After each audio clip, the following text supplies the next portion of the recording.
उम्र महज 12 साल, न दुनिया की समझ न दुनियादारी की समझ। जब तक दुनियादारी की समझ होती तब तक उसे एक ऐसा टीस दे दिया गया जो टीस शायद वो कभी भूल ना पाए। जी हाँ, आज हम बात करेंगे अयोध्या की बेटी के बारे में, जिसका उम्र मात्र 12 साल है और उस 12 साल की बच्ची के साथ बलात्कार किया गया। अब आप सोच रहे होंगे आज हम इतने गुस्से में क्यों हैं, क्योंकि उस बेटी के साथ एक बार नहीं कई बार बलात्कार किया गया। अब सोचिए उस बच्ची के मस्तिष्क पे, दिलो दिमाग पे क्या बीत रही होगी। और आज उसके समर्थन में, बलात्कारियों के समर्थन में समाजवादी पार्टी के तमाम नेता एक एक करके कसीदे पढ़ते जा रहे हैं, जैसे लग रहा है कि कुछ हुआ ही नहीं। डीएनए टेस्ट की बात कर रहे हैं कि डीएनए टेस्ट होना चाहिए। और आज जो समाजवादी पार्टी के नेता अखिलेश यादव पीडीए की बात कर रहे हैं, क्या पीडीए की यही परिभाषा है? और हम इसलिए समाजवादी पार्टी को नहीं कह रहे हैं क्योंकि समाजवादी पार्टी के वो नेता हैं। अब जरा सोचिए, जिस पार्टी के नेता अगर इस प्रकार के कुकृत्य करते हो, उस पार्टी की मानसिकता क्या रही होगी। और आज आप उनके समर्थन में आ जा रहे। फैजाबाद के सांसद जो है, अयोध्या ही लगता है फैजाबाद, वहां से सांसद है अवधेश पासी, वो मीडिया से जब उनसे सवाल पूछा जाता है कि क्या आप उस बलात्कारी को जानते हैं, तो वो कहते हैं नो नो नो। क्या तरीका है भैया, ये कौन सी परंपरा चल रही है राजनीति में? महिला और बेटी के सुरक्षा पे कतई राजनीति नहीं होना चाहिए।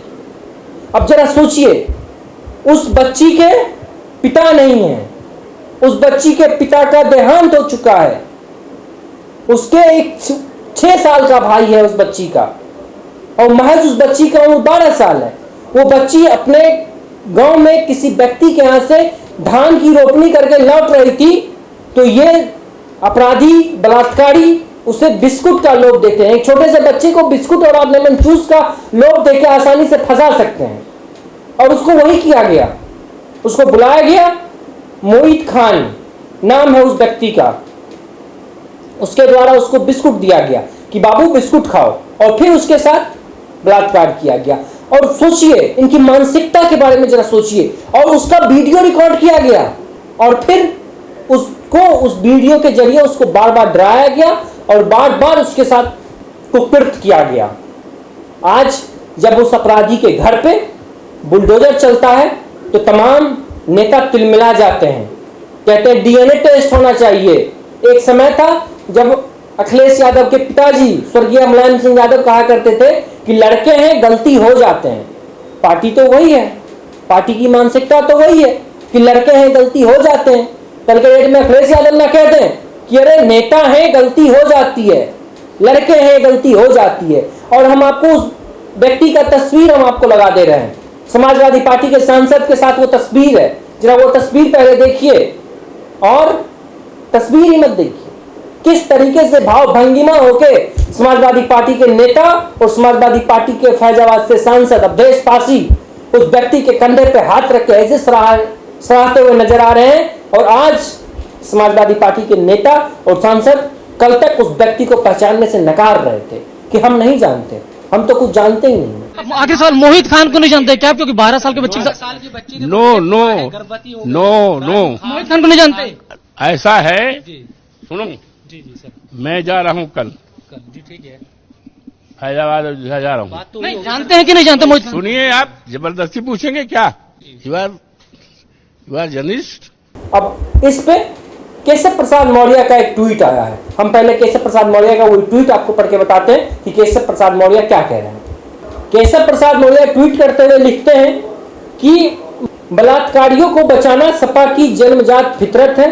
अगर बलात्कारी मुसलमान हो तब पूरा का पूरा सफाई परिवार उसे बचाने के लिए खूंटा गाड़ देता है। सपा होगी सफा। ये उत्तर प्रदेश के उप मुख्यमंत्री के केशव प्रसाद मौर्य की तरफ से ये ट्वीट किया जाता है। अभी से कुछ देर पहले अखिलेश यादव की तरफ से क्या ट्वीट किया जाता है। ये ट्वीट अपने आप में राजनीति में बहुत महत्वपूर्ण होता है।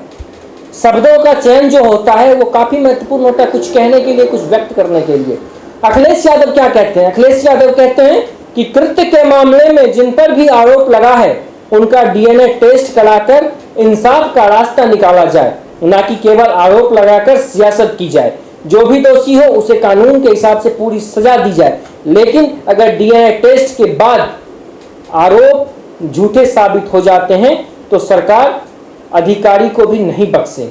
यही न्याय की मांग है। और जो लोग आज मोहब्बत की बात करते हैं, मोहब्बत की दुकान खोलने की बात करते हैं, क्या वो लोग जाएंगे अयोध्या?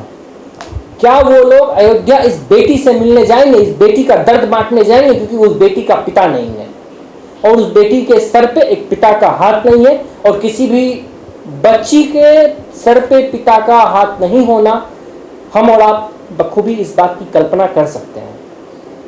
और मैं पूछना चाहता हूं, जो लोग आज तक मोहब्बत की दुकान पता नहीं ना जाने क्या क्या खोलते हुए फिर रहे थे, क्या वो लोग जाएंगे मोहब्बत की दुकान में अपनी थोड़ी सी मोहब्बत दिखाने के लिए?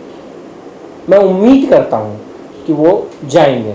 हो सकता है मेरी उम्मीद किसी दिन नाउम्मीद में मिल जाए, मुझे इसमें भी दुख नहीं होगा कि मेरी उम्मीद अगर नाउम्मीद में मिल जाती है तो। लेकिन आज इस अपराधी के घर पे बुलडोजर चल गया। उस बेटी को मुझे उम्मीद है कि न्याय मिलेगा। और आपको लग रहा होगा कि हम ऐसे ही समाजवादी पार्टी पे आरोप लगा दिए कि कोई तुच्चा सा नेता होगा, समाजवादी पार्टी का कार्यकर्ता होगा, तो आप गलतफहमी में हैं। आपको ये गलतफहमी अपने जहन से दूर कर लेना चाहिए। हम पहले समाजवादी पार्टी का वो लेटर पैड का फोटो भी आपको लगा देते हैं, जिसमें साफ तौर पे दर्शाया गया है कि ये हमारे जिला अध्यक्ष हैं मुईद खान। आप उसको देख लीजिए और फिर आप तय करिएगा कि क्या राजनीति का इतना स्तर गिर गया, क्या अखिलेश यादव जाएंगे? मेरा बस ये सवाल है कि बेटी और महिला हर किसी की एक जैसी होती है। बहन और बेटी के नाम पे देश में राजनीति नहीं होना चाहिए। और मैं आज जो चीख चीख के यहाँ बंद कमरे में बैठ के बोल रहा हूँ, इसका ये मतलब नहीं है कि मैं यहाँ बैठ के टीआरपी बटोरने का काम कर रहा हूँ, कतई नहीं। टीआरपी बटोरना और पैसा कमाना होता तो मैं जाके कहीं और जाके पैसा और टीआरपी बटोर सकता था, लेकिन मुझे ना टीआरपी चाहिए ना पैसा चाहिए। मुझे सिर्फ इस देश की बहन बेटियों के लिए जब भी आवाज उठाने का मौका मिले मैं आवाज उठाऊंगा। भले आप इसके लिए मुझे बायस्ड कह दें किसी गोदी मीडिया का पत्रकार, दलाल चाटुकार पत्रकार कह दें, आपके जहन में जो भी आ रहा हो आप हमें कह सकते हैं, लेकिन मैं इस बहन इस बेटी के साथ मैं कदम से कदम मिलाकर खड़ा हूं। मैं इसकी आवाज उठाऊंगा, मैं इसकी लड़ाई लड़ूंगा। धन्यवाद। अगर आपका कोई सवाल हो इससे रिलेटेड तो आप पूछिएगा और प्लीज़ अपना बहुत ख्याल रखिएगा। नमस्ते।